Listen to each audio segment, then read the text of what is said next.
My daughter forgot to end the call. I overheard her mother-in-law whisper, "Hope she won't show up at the wedding. No chair for someone shaped like a fridge." She answered, "Exactly. Mom could finish tea for 3. Your wish is mine." I stayed silent. Then I dialed 3 numbers. That wedding was erased forever. Have you ever felt a betrayal so sharp it cut you deeper than any knife, and all you could do was stand there frozen as your entire world shattered?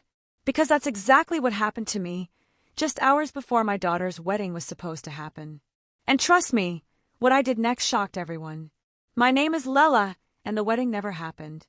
Some of you might swear I went too far. Some will say I should have been louder, faster, colder. But I need you to listen, really listen, as if it's happening right in front of you, because it did.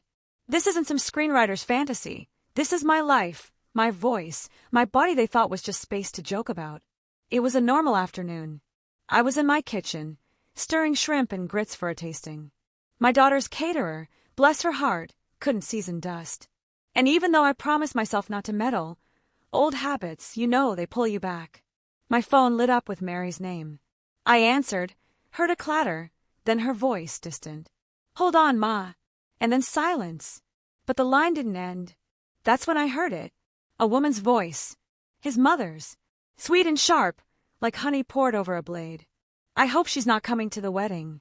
There's no seat for people built like a fridge." The spoon in my hand stopped midair. I swear, the whole room just hollowed out. Then came my only daughter's voice. And it wasn't her voice. Not the child I carried through 4 surgeries. Not the girl who once argued a teacher into letting her science project sit on the main table. No, it was smaller. A borrowed voice. A voice that wanted approval, desperately. True. She could eat for 3. A pause. Then, the words that twisted my gut. "Your wish is my command." I didn't slam the phone down. I didn't gasp or cry. I just pressed mute, placed the phone gently on the counter, and watched butter slide across the skillet as if time itself was mocking me. People built like a fridge. Do you know what that does to a woman who carried whole decades on her hips, who scrubbed floors on her hands and knees, worked 2 night shifts in D.C., and passed her RN boards at 36 when everyone thought she was too tired, too old, too heavy? I stood perfectly still in that kitchen, watching the steam rise, and a chilling thought solidified in my mind. So, this is what betrayal sounds like. Light-hearted, laughing, obedient. Let me back up just a little, so you understand why those words didn't just bruise, they split something open. I've lived 2 marriages, almost 2 lives. My first husband, he was a man who knew how to strangle dreams by calling them impractical. He didn't want me in classrooms. Didn't want me climbing ladders. Didn't want me big in any sense, except the one that made me easy to manage. I left him with nothing but a child on the way and a fierce promise to myself. I would not shrink so someone else could feel tall. Years later, after fighting for my nursing degree, working as a wound care nurse, then a manager, I took a chance on a startup that eventually got acquired. With that, and a second husband who believed in me until the day he died, I started buying property on the Georgia coast. My house on Sapelo Sound became more than just a house. It was proof. Proof that a woman can build something unshakable. Proof that grief doesn't get the final word. That house was supposed to hold Mary's wedding. My money had paid the deposits, signed the contracts, written the checks for food, flowers, music, even the dress she wanted so badly. My money built the day. My love built the dream. And still, built like a fridge. When you hear something like that, it doesn't just register once. It echoes. It echoes in the dressing rooms, where saleswomen tugged at my arms like they were measuring meat. It echoes in the jokes men made when they wanted me grateful. It echoes every time I told my daughter, "Stand tall. Don't apologize for your space." And now, here she was, laughing at my expense, keeping her place with a man and a mother who needed me smaller. I wiped my hands, walked into my study, and sat at the oak desk that has carried every major decision of my life. 3 photographs stared back at me. Mary at 7, gap-toothed and furious because her teacher tried to erase her project. Me in the black suit I wore when I got promoted to nurse manager, and my second husband, whose eyes smiled more than his mouth. I opened my leather notebook and wrote one single line: "The wedding never happened." That wasn't grief speaking. That wasn't anger either. It was clarity. The kind that doesn't come often, but when it does, it lands heavy. Some people think revenge is fire and screaming. For me, it's ink on a page. Contracts, clauses, signatures. Quiet, but final. I closed the notebook, took one deep breath, and felt my pulse steady. Because once I write it down, it's law. And I already knew the next step. I made 3 calls. People always imagine revenge as something loud. Doors slammed, voices raised, plates shattered against the wall. But the truth is, it's quieter than that. My kind of revenge doesn't need volume. It needs precision. A ledger, not an explosion. Ink, not blood. The skillet was still warm when I reached for my phone again. Not to listen, not to confront, but to execute. The wedding was already dead. It just didn't know it yet. Call 1. I dialed Nia, the events director. Most people knew her as Carla, but I called her by the name she asked me to, Nia, the one she'd buried for corporate comfort. She always answered my calls on the first ring. Mrs. Andrews, she said, her voice steady practiced. I'm invoking the sponsor consent clause. I told her, my tone leaving no room for negotiation. All vendor deliverables halt at noon. Billing is suspended until I redirect. No external statement yet. There was the faintest pause, but not of resistance. Of recognition. Nia knew the kind of woman I was. She knew I didn't raise my voice unless the house was already on fire. Copy of the signed contract is in your inbox, she said.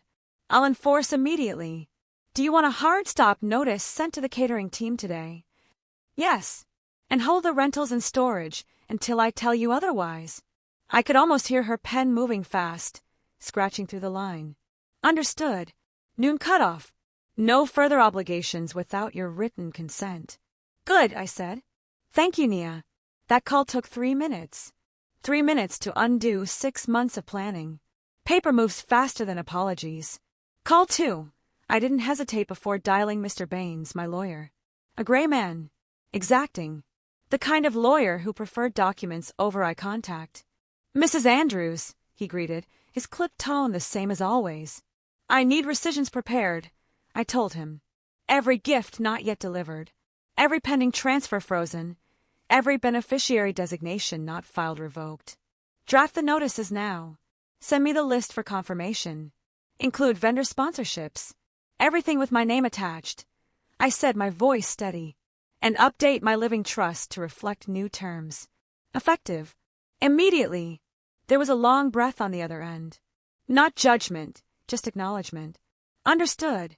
I'll text you the inventory within the hour. I thought about the checks I'd written, the deposits I'd made for florals, musicians, dresses, even favors.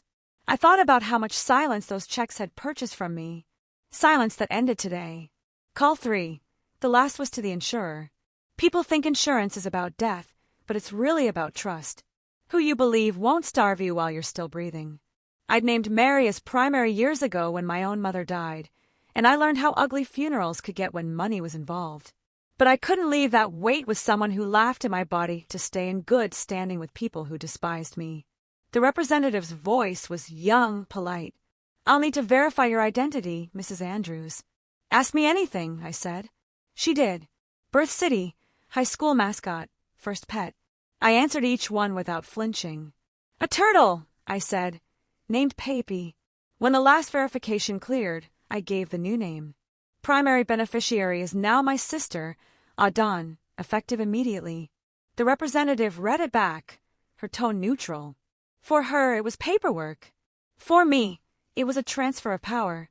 By the time I hung up, the kitchen had gone quiet. The shrimp and grits sat cooling on the stove, butter hardened along the edges of the pan. I didn't even feel hungry anymore. Miss Franny stepped in from the porch, her hands smelling of hydrangeas, her apron damp from watering. She looked at me, eyes sharp as always. What storm you swallow this time, baby? I shook my head. No storm. Just business. She studied me for a beat, then nodded. You tell me what to carry. Without a word, she started packing up the tasting dishes, moving gently, respectfully, as if she knew not to ask questions yet. That's the kind of loyalty you don't buy. The kind you earn by surviving side by side for decades. While she worked, I gathered the signed papers that had already landed in my inbox, scanned through Mr. Baines's draft notices, and checked the insurance confirmation number one more time. 3 calls. 3 locks turned. The wedding might still exist in their group chats, in their Pinterest boards, in the fantasy his mother curated for the church ladies and society pages. But on paper, the only place that mattered, it was gone. Revenge for me isn't about fire. It's about ledger lines. About making sure that if you dismiss me, the structure you're standing on disappears with my withdrawal. I don't throw tantrums. I turn off faucets.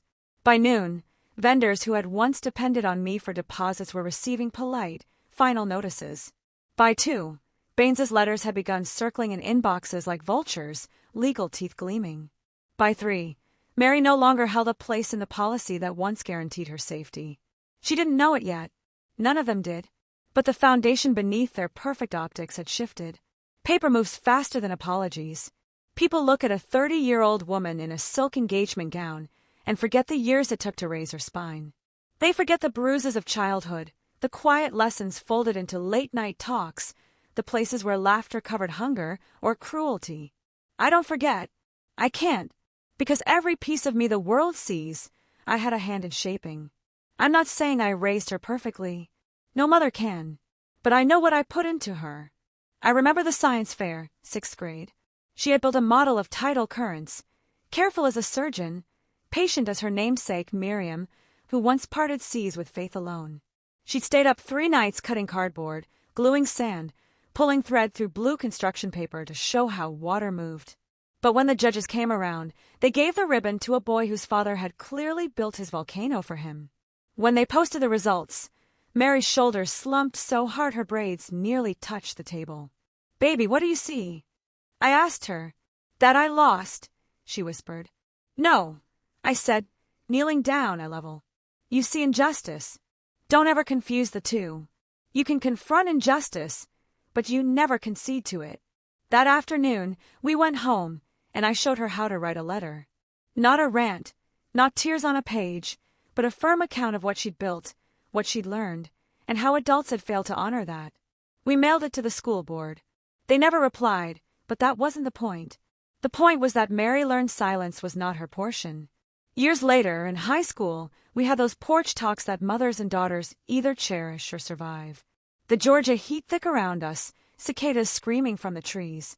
Mary asked me once if we were cursed because she'd heard her grandmother whisper about family curses in hushed tones, about men leaving, women breaking. I told her, we don't carry curses, baby. We carry habits, generational habits. Some good, some rotten. And it's our job to know which is which. She nodded, biting her lip the way she did when she was storing a truth for later.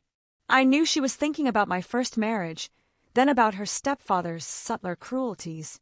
The way he'd sigh when I served dinner, as though food prepared by my hands was an inconvenience.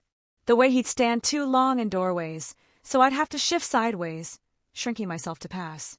The way he never hit, never cursed, but hollowed a woman out with indifference until silence grew inside her like mold. Mary and I survived that together. She saw me rebuild after the divorce, saw me turn night shifts as a nurse into a manager's badge, saw me take classes on weekends until I held a master's degree. She watched me pour sweat into a startup clinic when banks wouldn't lend, when credit unions asked for collateral I didn't have. She knew I made her a world that her stepfather once told me I'd never see.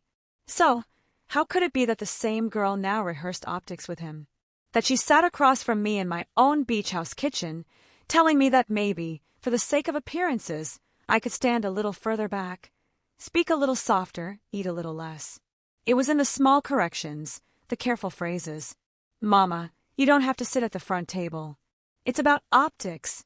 Or, "Mama, maybe don't wear that red dress. It's kind of loud for the pictures." Optics. Not honesty. Not strength. Optics. And I knew where she'd gotten that language, from him. The groom, with his jokes, always played for a laugh that took a chunk out of her. "Mary could eat for 3, he'd say at brunch, nudging her, as though humor softened cruelty. Or, "Don't worry, she'll manage the bills." She grew up watching her mama pinch pennies. People laughed, but I saw how Mary's face tightened, how she filed the insult inside her ribcage and smiled to keep the peace. I'd raised a fighter, but I'd also raised a daughter who wanted peace more than breath. And sometimes, that longing makes you bargain away the very parts of yourself that should never be for sale. Looking back now, I see it clear. I see how I should have known. I should have heard the question mark in her no. The first dinner with his family wasn't a dinner. It was a performance. I knew at the moment I stepped into their dining room, with its oil portraits staring down from paneled walls, the kind of wood that had held secrets for generations.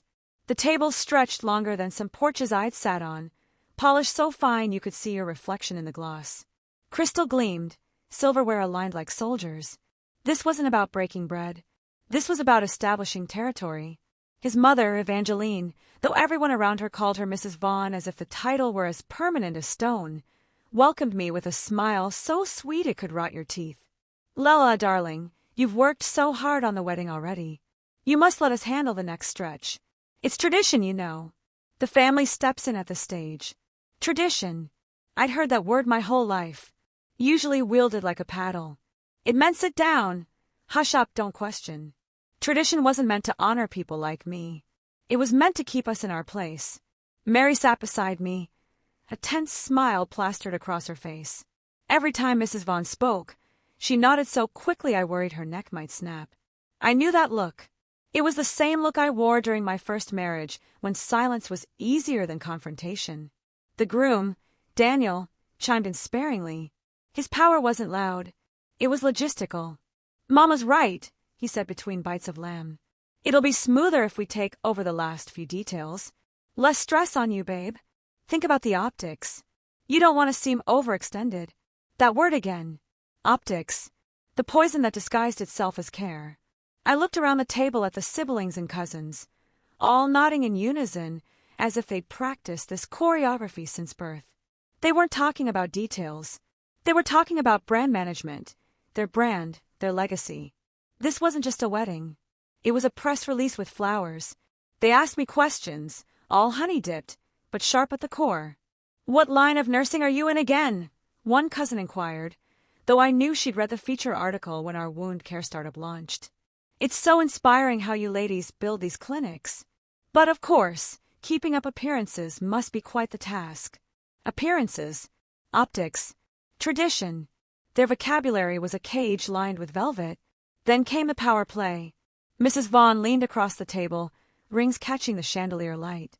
"We've always believed philanthropy is the best way to demonstrate gratitude. I'm sure you understand, given your contributions. The beach house is such a blessing, a perfect venue. Everyone's been raving. The subtext wasn't lost on me. They liked me better as a Czech than as a mother. The more I bankrolled, the more respectable I became in their eyes. They respected land, yes, but only when it was old land wrapped in family names etched onto courthouse plaques. My real estate, too new. My clinic equity, too ambitious. My nursing degree, serviceable but pedestrian. What they respected about me wasn't me. It was my money. I felt the air thicken around me until my skin itched. I glanced at Mary, waiting for her to push back, to remind them that this was her wedding, not a Vaughn press gala. But she stayed still, eyes darting to Daniel for cues. Every time his mother spoke, Mary's lips curved into quick agreement, like a reflex she couldn't control. That's when I noticed Ezra. His role was quiet, somewhere between best man and younger brother. He didn't smile as much as the others did, not on cue. Instead, he studied Mary, watching the way she folded into herself when Mrs. Vaughn made a suggestion. His jaw tightened once, just slightly, when Daniel brushed off Mary's question about the music selections. Later, while coats were being collected and goodbyes exchanged, Ezra stepped closer to me. He spoke low, his tone different from the honeyed chorus I'd endured all night. "If you ever need someone to carry boxes at the beach house," he said, slipping a plain business card into my hand, "call me." I didn't look at the card right away, just felt the weight of it. The quiet rebellion tucked inside a simple gesture. He wasn't offering alliance. He was offering acknowledgement. Someone else in that house saw the performance for what it was. When I finally glanced at the card, it was spare. His name, his number. Nothing else. A lifeline disguised as stationery. I left that house with a smile as brittle as porcelain, my daughter's hand tucked nervously into mine. But my mind was already turning pages in the leather notebook waiting on my desk. Rules can be rewritten. They like you better as a check than as a mother. People think money talks. They're wrong. Money doesn't talk. It writes. And if you're careful enough, it writes in ink that doesn't fade. That's why years ago, when I first put capital into my friend's wound care startup, I insisted on clauses that weren't glamorous but were airtight. I wasn't trying to be clever. I was trying to be safe. Safety, in my world, meant never having to beg someone to respect what I built. The sponsor consent clause was one of those lines. At the time, it felt like a formality, language tucked deep in the contract that said, no vendor, no caterer, no florist, no planner could deliver a service without the written consent of a sponsor. And in this wedding, I wasn't just the mother of the bride. I was the sponsor. My money had touched every seam, every flower order, every polished rental chair. That meant my signature was the gate, and I had just turned the key the other way. Nia was the first to act. By noon, she had a stack of emails drafted, polite but firm. Per the terms of the sponsor consent clause, all pending deliverables are hereby suspended until further notice. Billing is to be paused. Communication external to this office is prohibited without express approval. The florist called her within minutes, voice frazzled but relieved. I was drowning in adjustments, she admitted. If this means I can stop chasing Mrs. Vaughn's edits, I'll breathe again. The baker, more direct. We've already started sugar flowers, she protested. You can't just stop the process now. Nia sent her the scan clause, my signature in blue ink at the bottom. The contract allows it, she explained, tone clipped but professional. The silence on the line stretched, then snapped. The baker backed down. For every protest, there was proof. For every argument, a clause. It wasn't loud revenge. It was ledger revenge. Paper moving faster than apologies. While Nia handled the vendors, I turned back to the path that had put me here. The capital that birthed this clause wasn't luck. It was risk. My second husband, God rest his soul, left me more than love. He left me faith. He worked cranes at the port, calloused hands guiding steel across night skies, humming gospel under his breath. He believed I could take the little we had and make more out of it. So when the opportunity came to buy equity in a wound care startup, I wrote the check. Not for glamour, not for optics. For safety. That equity became acquisition. Acquisition became quiet capital. Not loud money with marble foyers and engraved stationery, but precise money. Contracts, clauses, real estate that appreciated with the tide. Money that could sit still until the right moment, then strike like a scalpel. Now, it was doing what it was designed to do. Protect me. Protect Mary, even if she couldn't see it yet. By late afternoon, Nia had sent the last of the notices. We drafted a joint message, stripped of drama but firm in tone. Due to unforeseen circumstances, the ceremony is postponed until further notice. All parties will be updated when appropriate. No names, no blame, just enough to stem gossip before it boiled over. When the final email was queued, I shut my laptop. The silence that followed was deafening. Not the silence of neglect, but the silence after a storm passes and you realize the ground has shifted beneath you. I allowed myself one moment, just one. I went upstairs to my room, closed the door, and sat on the edge of the bed with my leather notebook open. The words blurred as tears welled, hot and steady. Not sobs, not a collapse, just a clean, pointed cry. Grief in its purest form. Grief for what I had hoped this moment in our lives would be. A wedding. A gathering. A celebration. But the moment passed. I dried my face, closed the notebook, and locked the grief down again. Because grief is private. Power, though, that is public. And I had just shifted the balance of power without raising my voice. When I came downstairs, Miss Franny looked up from the kitchen table where she was folding linen napkins. She didn't ask why my eyes were red. She just handed me a glass of water and said softly, "Done." "Yes," I replied. "For now," she nodded, as if she'd expected that answer all along. "Postponed is not cancelled yet." The first ping came while I was still rinsing dishes. My phone lit up like a flare. Group chats unraveling, emojis mixed with frantic texts, bridesmaids and cousins panicking about postponement notices. By the third ping, I knew Mary had seen them too. And by the fifth, her name flashed across my screen. I let it ring twice before answering, not because I didn't want to hear her voice, but because I needed my own to be steady.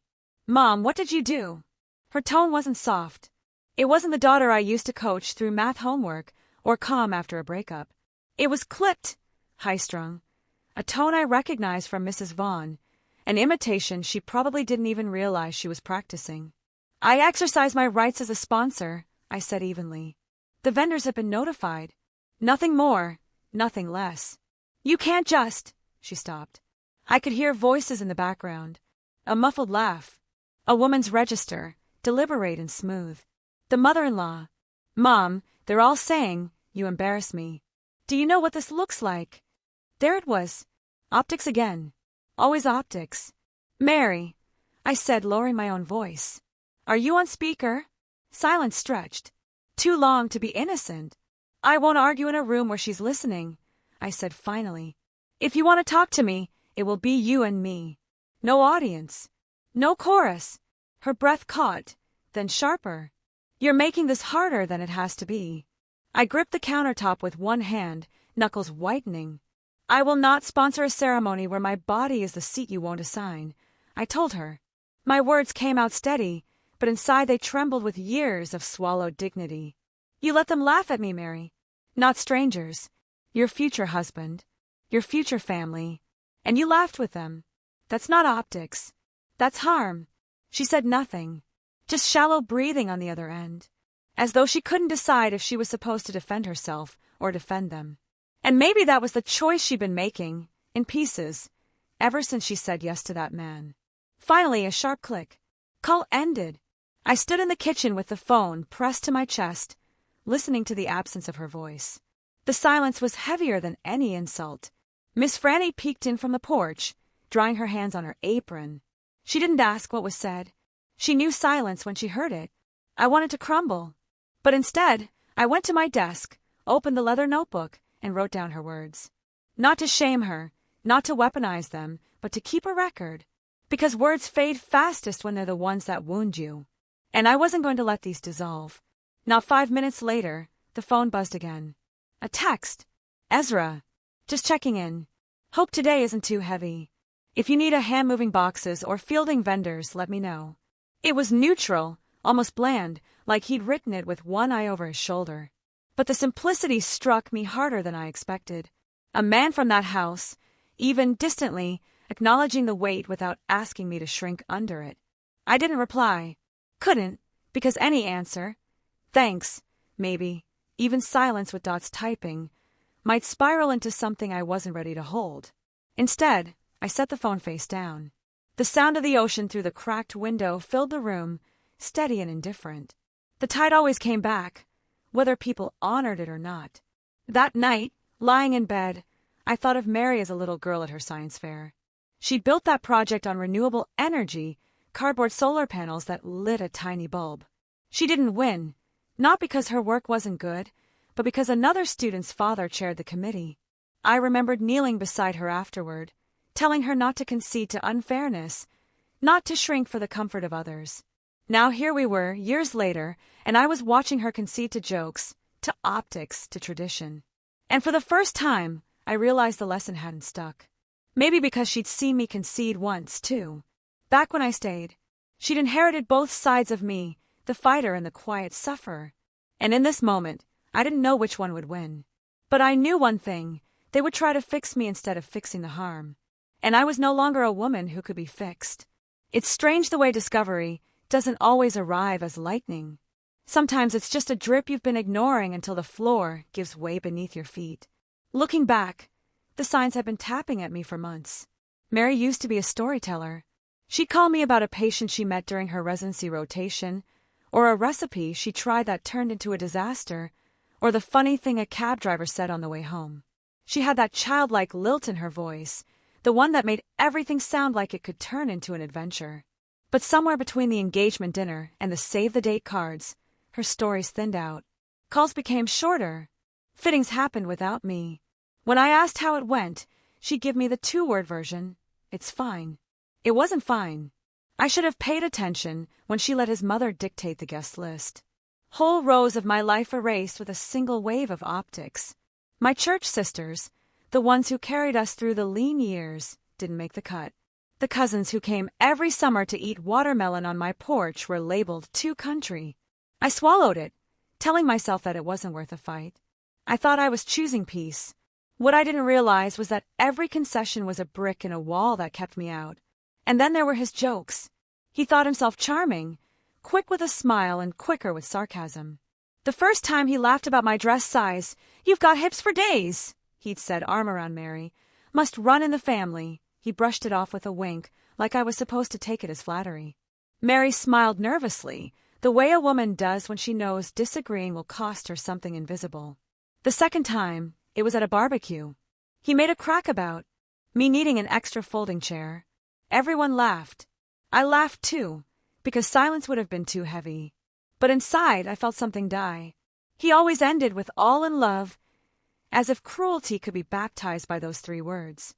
That afternoon, while I was replaying those moments in my mind, an email from Baines slid into my inbox. Subject line, rescinded gift list. Please confirm. I opened the attachment, scrolling through each item with deliberate calm. The wedding contributions, the transfers, the promised securities, line after line of generosity, now redirected back to me. I took out my pen and signed every page. Each stroke of ink felt like reclaiming something I hadn't realized I was losing. By the last signature, my hand ached, but my heart felt steadier than it had in weeks. Minutes later, the phone rang. It was the insurance company, completing their process. "For verification purposes, Miss Grant," the representative said, "please confirm that you are changing your primary beneficiary from Miriam Vontaud on. Effective today." "Yes," I said. "Please state your full name for the recording." I spoke slowly, my voice low but unwavering. "Lella Mae Grant." When the call ended, I sat in my chair for a long time, listening to the echo of my own words in my head. That steady voice, that was the sound of a door closing. Not with anger, not even with grief, just finality. Miss Franny came in, carrying a basket of laundry, and glanced at me. "That storm still sitting on you?" she asked softly. "No," I said, folding my hands over the papers on my desk. "The storm's past. This is the quiet after." She didn't push, just nodded and went about her business. But inside, I knew I was standing at a threshold. For years, I thought love would be tested by sacrifice, that the measure of devotion was how much you could endure. But this was a different kind of test. Not how much I could give up, but how much I could protect.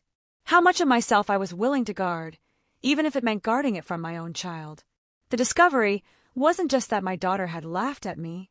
The deeper truth was that I had trained her, unknowingly, to think that kind of laughter was survivable. She had watched me bend again and again until she thought bending was the only way to keep love. But now, the bending stopped. I looked out at the water, silver in the late afternoon light. The tide was shifting again, slow and certain. Now we test who is here for love and who is here for the view. A key tells you who belongs. Sapello's sound isn't just an address. It's marrow in my bones. The first time I saw the property, the live oaks bent low like they were bowing to a secret. Spanish moss drifted down like whispers, too heavy to carry. The porch stretched wide, the kind of porch that seemed to invite people to sit down and tell truths they wouldn't dare speak indoors. I knew then that this was no ordinary house. This was a witness. I rebuilt this place twice. The first time was from rot. Years of salt air had chewed into its beams. Rain had worn grooves into the flooring. I brought in crews and oversaw every nail, every plank. Not because I couldn't hire someone to do it all, but because I wanted to understand the bones. If I was going to tie my life to this house, I needed to know what held it upright.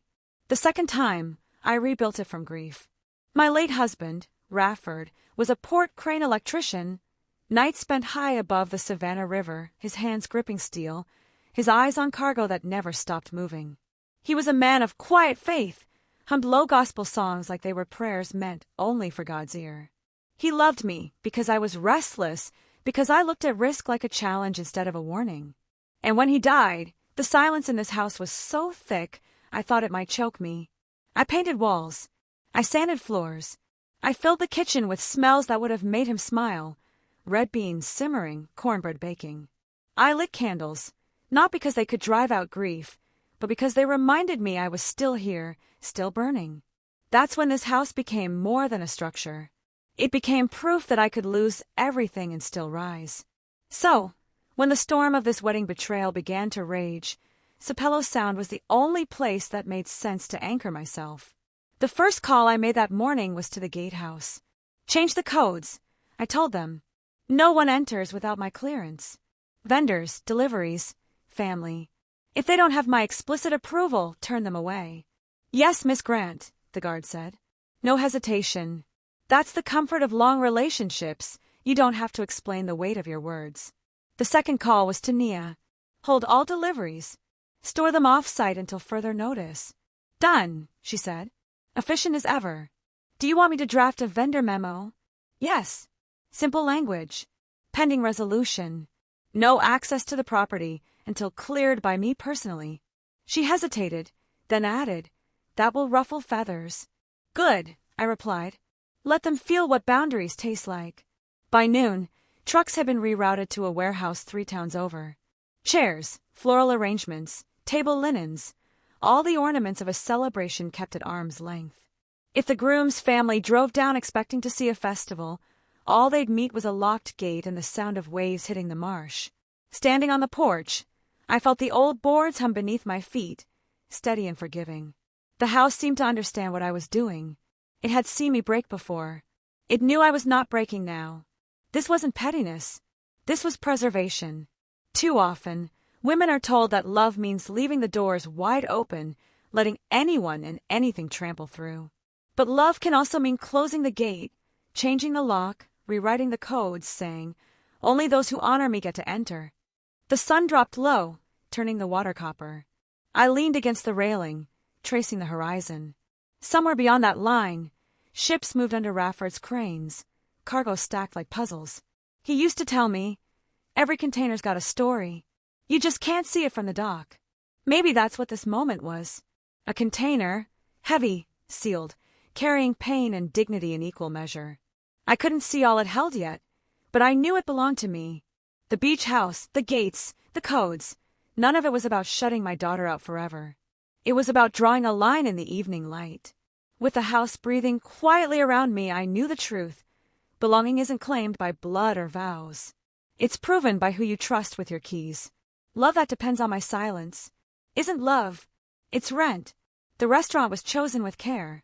Neutral walls, soft lamps, white tablecloths so stiff they might as well have been starch sermons. I could feel the intention in every detail. It was the kind of place meant to stage reconciliation. Polished silver, stemmed glasses, bread baskets that arrived without asking. But peace was not on the menu. The groom's mother greeted me with her practiced embrace. One of those touches that pressed close but carried no warmth. Lela, she said, her voice heavy with dignity. Thank you for coming. We're just also hurt. This wedding is about family, about legacy, about the community we've built together. She let that word, community, hang like incense. I knew what she meant. Donors, board seats, plaques on hospital wings. She wasn't talking about casseroles and prayer chains. She was talking about optics. The groom chimed in, his voice smooth, the way men slip into compromise when it serves their ambition. We can move the date, maybe adjust some things, he said, eyes starting to marry. But the optics, I cut him off. My voice was steady, but the steel inside it rang. Your optics called me a fridge. The room stilled. The clink of a fork against a plate in the corner. The hum of an air conditioner suddenly magnified. Across from me, Mary's face flushed. It was a joke, she whispered. Her hands twisted the napkin in her lap until it looked like rope. Mama, you know how things get said. I didn't raise my voice. I didn't have to. Did you laugh because it was funny, or did you laugh because you thought that was the price of staying loved? Her eyes glistened, and for a second I saw my daughter at 15, standing in our kitchen, fighting back tears when her science project ribbon was handed to a boy whose father was on the PDA. Back then, I told her to speak truth, even if her voice shook. Now I watched her swallow truth to keep the peace at this table. My chest ached with something sharp and bitter. The groom reached for her hand, his thumb tracing comfort into her skin, but his eyes never left me. I recognized that calculation. I'd seen it in boardrooms when men in suits realized the nurse they'd underestimated was the one holding the clause that could stall their deal. I let the silence stretch until it nearly broke. Then I reached into my bag and placed a sealed envelope on the table. I didn't slide it dramatically. I set it down as though it were nothing more than a bill. "This," I said, "is a list of decisions. Gifts rescinded, transfers frozen, clauses invoked, assets I will not pass to anyone who can laugh at my body like it's disposable." The groom blinked once, twice, his lips parted, but no words came. For the first time, his charm cracked. He was doing math in his head, numbers stacked against promises, the balance shifting in real time.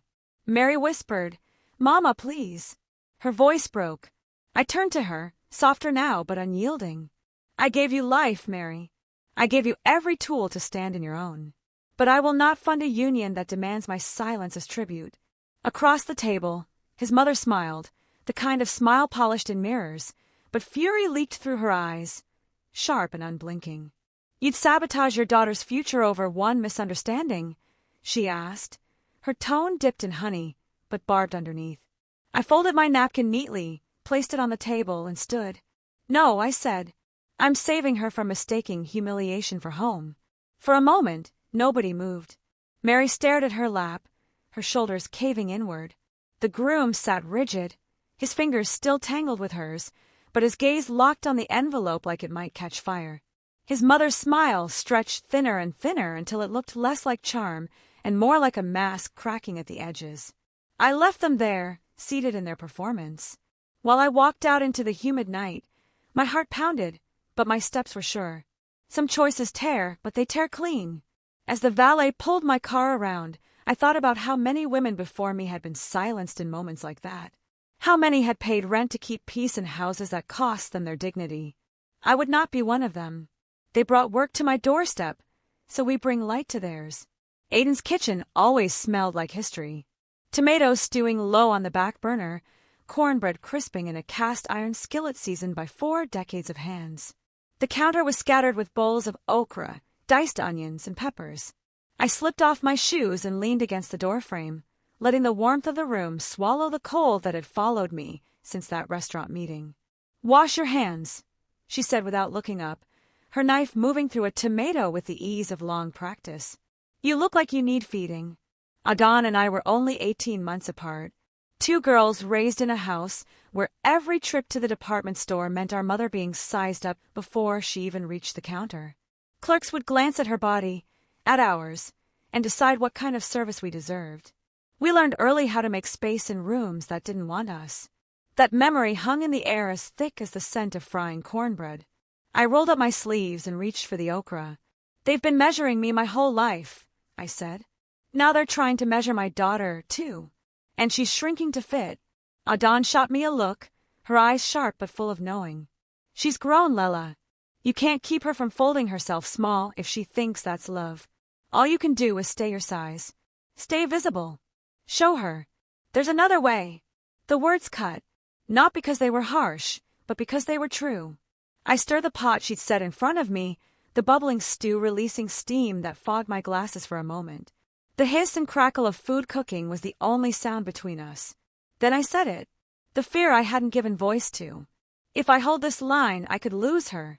Maybe not forever, but for years. What if she thinks I ruined everything? What if she doesn't forgive me? Adon set the knife down and leaned her elbows on the counter. "Better a hard line than a soft grave," she said flatly. "You bend now. They'll bury you alive in that house of theirs. And she'll be the one to bring you flowers when you can't speak anymore." My throat tightened. The kitchen light flickered against the curve of her face, shadows dancing across the familiar lines of a sister who had carried me through so many storms.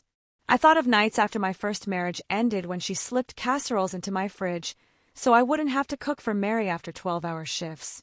She had always been the one to remind me. Silence was not survival. We worked side by side, chopping, stirring, tasting, the rhythm of cooking binding us like prayer. When the cornbread came out of the oven, golden and steaming, Adon finally said what she'd been holding.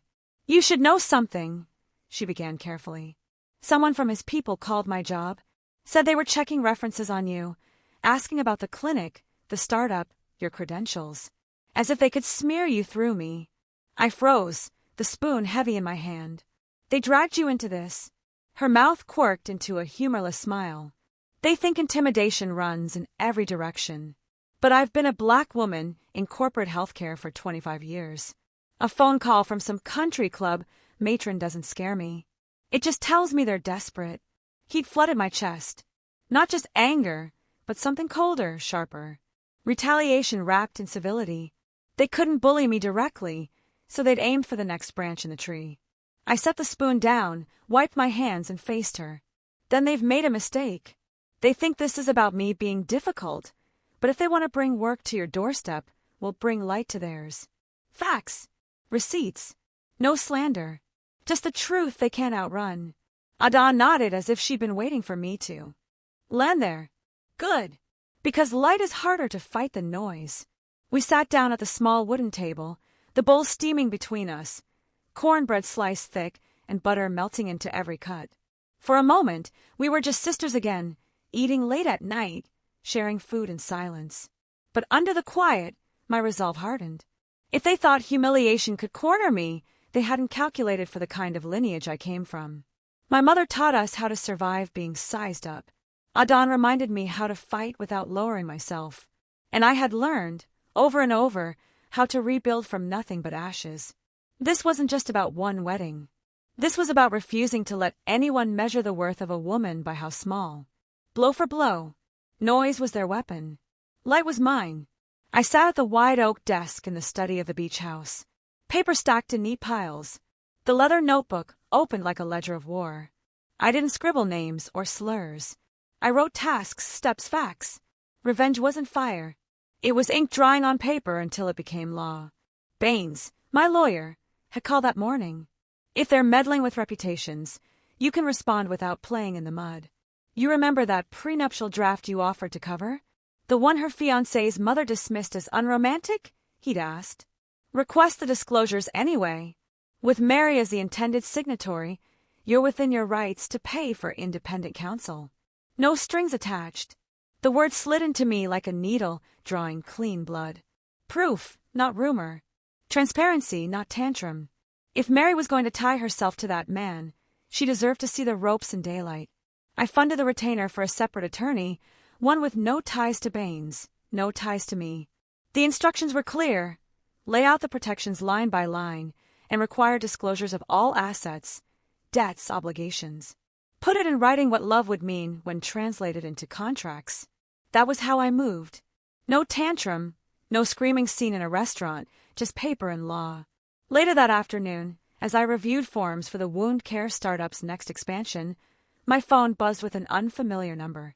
When I answered, a man's voice, steady, quiet, introduced himself. Ezra, the groom's brother. I probably shouldn't be calling, he said.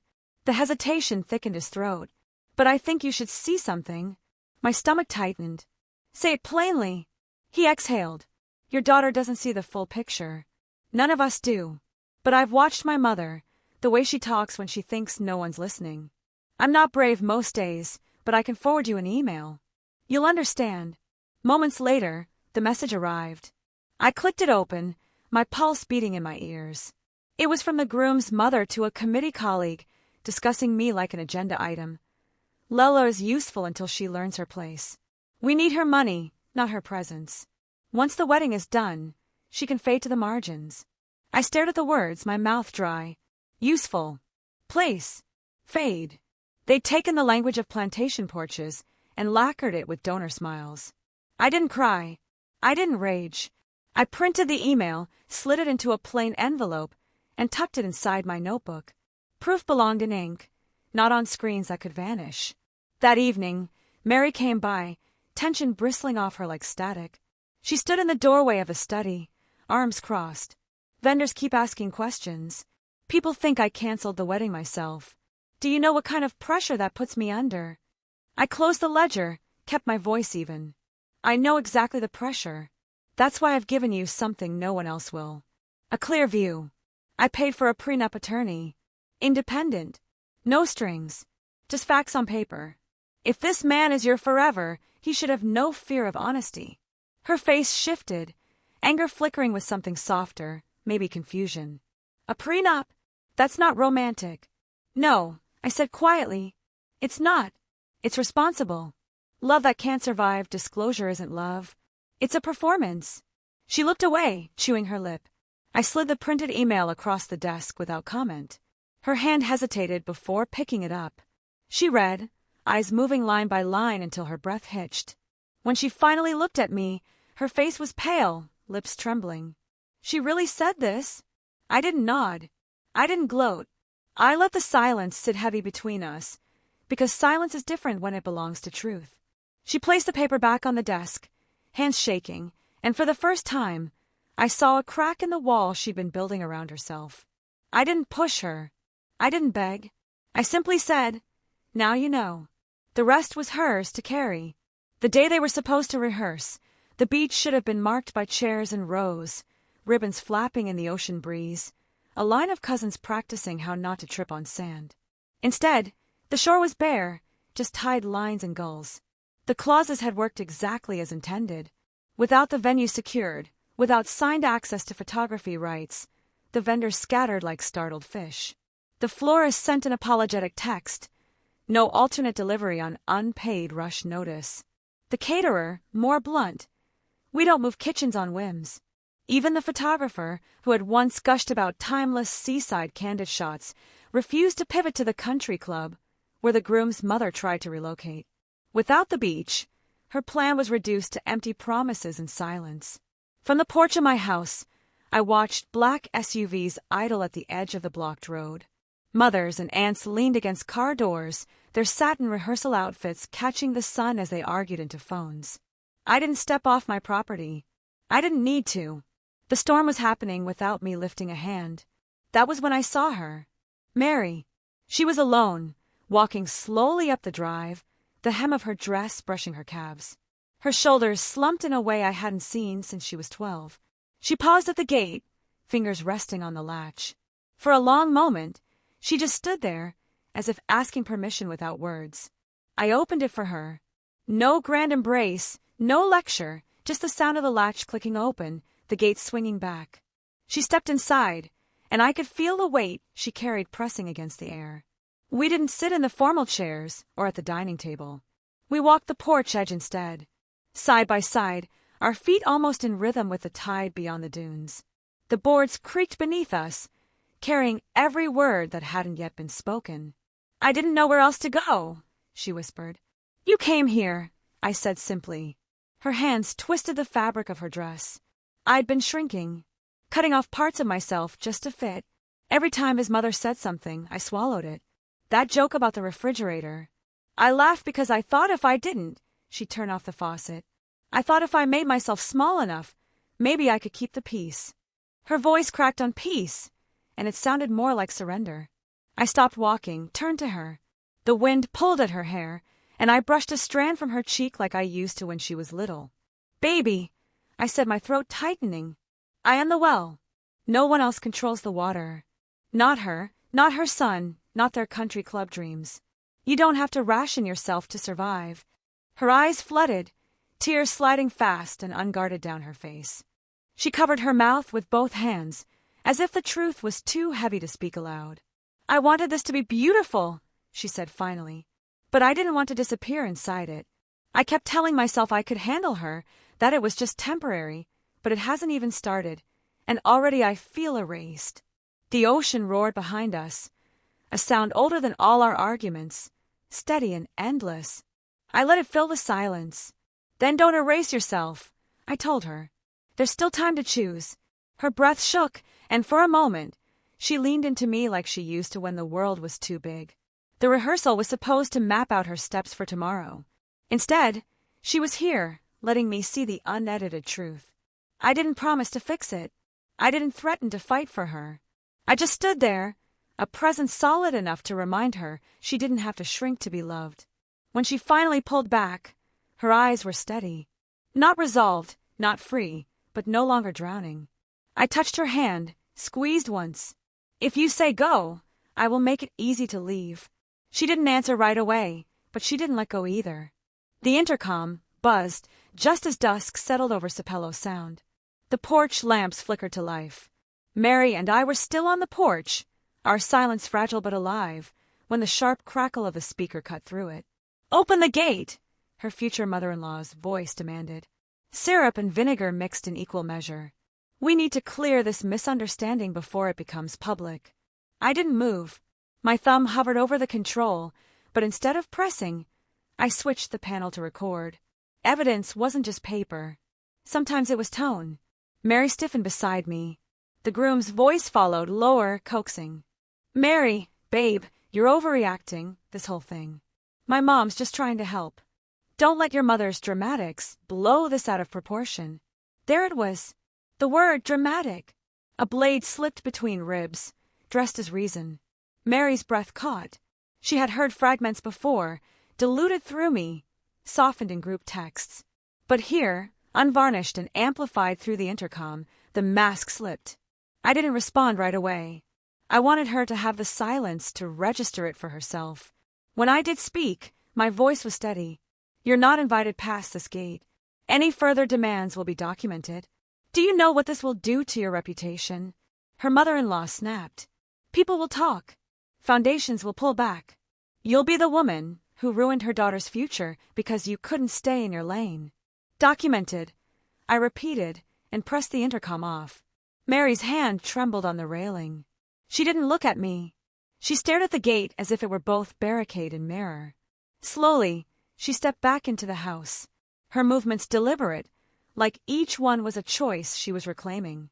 She turned in the doorway. "I want to see the draft," she said. I didn't ask which draft. I had one prepared weeks ago, commissioned through an independent attorney when her fiancé's family called the very idea of a prenuptial agreement unromantic. I fetched the envelope from my study drawer, sealed and waiting for her, and placed it in her hands. At the kitchen table, under the soft light, she unfolded it, her eyes moving line by line, lips tightening as she read. The clauses were simple, clear, a protection of her earnings, a safeguard of her intellectual property from the nonprofit she had built before him, a boundary clause that family holidays would rotate, not be monopolized, and most pointed, a dignity clause prohibiting derogatory remarks about physical appearance with specific remedies if violated. Her fingers paused on that line. She exhaled shakily, then pushed the draft toward him when he finally came stomping to the gate, summoned by Mary herself. For the first time, it was her voice, not mine, that set the condition. "If you mean what you say about partnership, sign this." He skimmed it, jaw tightening.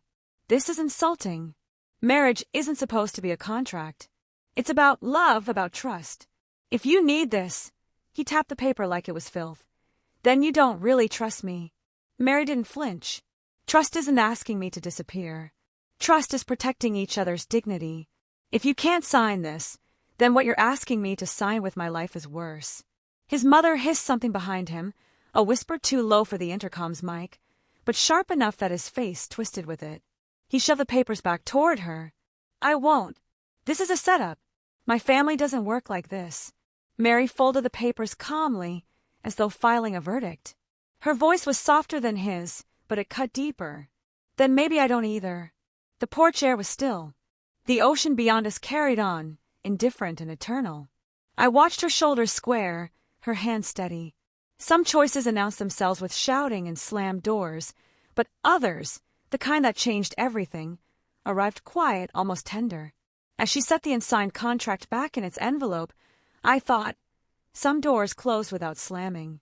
The morning of what should have been the rehearsal dinner, and then the wedding day itself, arrived without a single flower delivered, without a caterer knocking at the gate. Nia, precise as ever, released the official notice. Due to unforeseen circumstances, the ceremony has been postponed. Neutral. Unemotional. The kind of phrasing that offered no handhold for gossip to climb on, though I knew they would try anyway. Calls came in from a society columnist at the Savannah Ledger. Her curiosity wrapped in syrup. "Surely you'd like to correct the narrative, Mrs. Cole?" I let it ring into voicemail. Declining attention is its own kind of statement. Meanwhile, the groom's mother sharpened her knives. At church, she whispered at the edges of pews, hinting I was unstable, controlling, too proud to let my daughter live her life. At a board luncheon, She sat in pearls and said, "It's tragic when money makes a woman think she's more than she is." But I had long ago learned the power of presence. That Sunday, I walked into service wearing navy silk. No fanfare, no apology. I greeted the hands in the hymn line without wavering. Those who mattered saw the truth. Steadiness speaks louder than rumor. Behind the scenes, I made sure no one who worked for me was left dangling. The florist who had ordered hydrangeas, the jazz trio rehearsing for the reception, the caterers who had prepped half their sauces, all of them received compensation. Not extravagance, just fairness. There is no revenge in punishing laborers who only followed instructions. Meanwhile, Mary packed her belongings, not at the beach house, but at the apartment she had merely abandoned in her eagerness to build a life with him. One box at a time, she restored her space. Books back on the shelves, photographs into frames, a quilt I had sewn during her college years smoothed over her bed. It wasn't triumph, it was reclamation. Her phone buzzed in bursts. His rage spilled across the screen in short, jagged sentences. "You ruined us. You let her control you. You'll regret this." Each one harsher than the last. I watched as she read them, thumb hovering, then drew a breath and pressed block. Her silence was not weakness. It was strength. Ezra, the one brother who had noticed the shrinking, made his quiet choice. He resigned from the foundation his mother had used as both shield and weapon. He did not grandstand. He simply sent Mary one message: "Proud of you." Sometimes the loudest loyalty is whispered. That evening, the house was hushed, except for the soft clink of cups. Mary and I sat on the porch together, steam curling from our tea. No laughter, no victory dance, just breathing. For the first time in weeks, our breaths aligned. Inhale, exhale. The rhythm of people who had endured but not been erased. She leaned against the wicker arm, her voice low. "What if I never find someone who loves me without asking me to shrink?" I set my cup down, watching the last edge of sunlight slip into the sound. "Then you don't settle for shrinking, baby. You can marry one day, on a porch, on a beach, in a courthouse, but you will not marry away from yourself. Not with my blessing and not with your own."